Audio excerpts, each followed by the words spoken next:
जी KPKM में 20 लोगों के खिलाफ और बार बार अपोजिशन की तरफ से और कुछ दीगर रहनुमाओं की तरफ से कि एक जो लाहौर में सीट निकाली है उस पर बड़ी तवज्जो दी जा रही है, तो बताइएगा कि क्या मौजूद हुआ। अच्छा, पहले तो मेरा ख्याल है कि मुझे बड़ा अफसोस है कि लंदन में तो हब है पॉलिटिकल एक्टिविटीज़ का, तो अगर आपको ये नहीं पता कि ये जो खबर है अब दम तोड़ गई है, कोई अपोजिशन का लीडर जो है ये मुतालबा नहीं कर रहा है।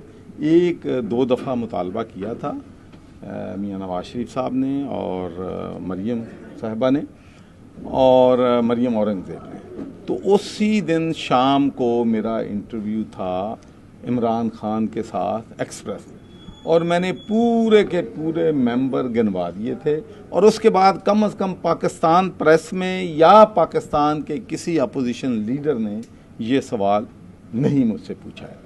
पहले बात तो मैं, अब चूँकि आपने पूछा है तो मैं थोड़ा सा आपको इस बारे में ज़रूर ब्रीफ करूँगा कि हुकूमत के पास 310 वोट थे और अपोजिशन के पास 55 वोट थे, और टोटल 7 सीटें थीं। एक सीट जीतने के लिए आपको 44 वोट्स की रिक्वायरमेंट चाहिए थी, तो हुकूमत के बनते ही 6 थे। ये हुकूमत अगर मोरालिटी पे यकीन करती, सियासत की बालादस्ती पे यकीन करती, तो उनको अपने 6 कैंडिडेट खड़े करने चाहिए थे, क्योंकि एक सेनेट की सीट जो है वो अपोजिशन का हक था। तो मैं पहले भी इसकी वजाहत की है, इस दफ़ा चूँकि आपने सवाल किया है और लंदन में मेरा पहला ये दौरा है सेनेट बनने के बाद, भाई 30 लोग हमारे जो हैं वो पाकिस्तान तहरीक इंसाफ के MP है। 2 लोग हमारे साथ शामिल हुए थे, एक काफ से सरदार आसफ नकई साहब और दूसरे शेखुपुरा से अली सुलेमान साहब, तो ये 32 लोग बन जाते हैं।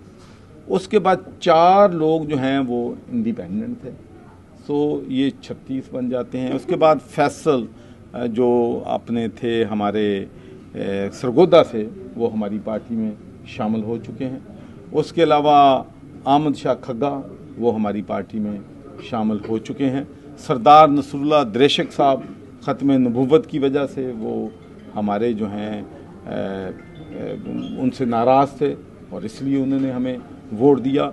उसके बाद 2-3 लोग जो हैं उनको अगर आप चाहें तो तसल्ली के लिए हम विटनेस भी कर सकते हैं कि उन्होंने कहा कि आपकी चूँकि खदमात हैं पाकिस्तान के लिए, GSP+ आप पाकिस्तान लेके आए हैं, तो इसलिए हम आपको वोट दे रहे हैं। हम ना मुस्लिम लीग नून से डरते हैं, ना PTI का टिकट हमें चाहिए।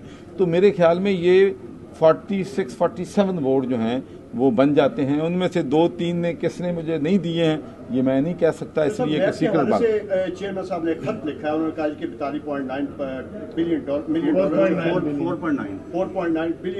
मिलियन डॉलर जो है वो भारत को एक्सपोर्ट किए गए थे, जबकि ये एक स्टेट बैंक और वर्ल्ड बैंक की तरफ से भी इसको बाकायदा डिनाइल किया गया है।